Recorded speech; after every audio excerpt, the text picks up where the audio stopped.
This video won't make a lot of sense to you unless you have watched my Drive and Talk video on the 3D wrap LogiKIT. Now I'm going to link in the description and also pinned comment to that video because it will make sense if you watch that. And the reason for this supplementary video is because in the review that's coming up in a few days, I'm not going to mention this since this problem I would say is no longer relevant.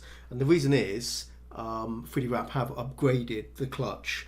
And since that Drive and Talk, a few days later they sent me the replacement pieces. But I want to show you the original one first because this is the piece that failed. You can see it snapped off and you can see what it should look like. So this is a spare I had and that's fine. After I installed this, it is working and there's no problem. But this is the same as this piece, but of course not broken. But you can just see how it's supposed to look like and how mine turned out to be. So yeah, that failed. Now the replacement piece here will be included with the LogiKIT if you buy it now. And indeed, if you buy the LogiKIT like an earlier version and you have that problem and it does break, it doesn't necessarily mean it's going to happen, but if it does happen, 3D wrap will send you this replacement part for free anyway, so you're safe. So I just wanted to show you this, the difference between the original one and the upgraded one, and it is actually quite subtle, but it's enough where I believe it should be robust enough to hold up over time and be okay. So if you take a close look at that, the original one's on the left, upgraded one on here, it's just slightly more robust, it's just been thickened. You can just see basically it's just more plastic 3D printer here, just to make it more durable, and I think that will be enough.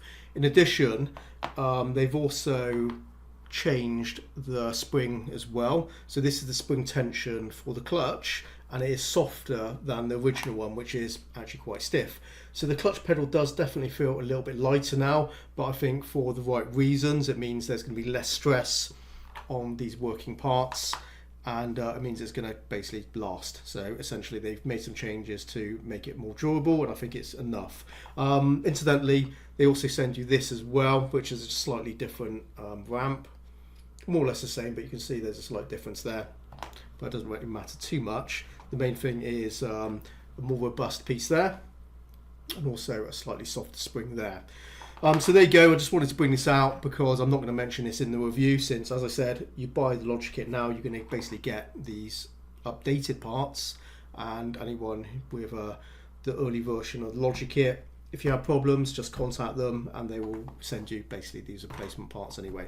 There you go, guys. Thanks for watching. I'll see you in the next one. Take it easy. Happy simming and bye-bye.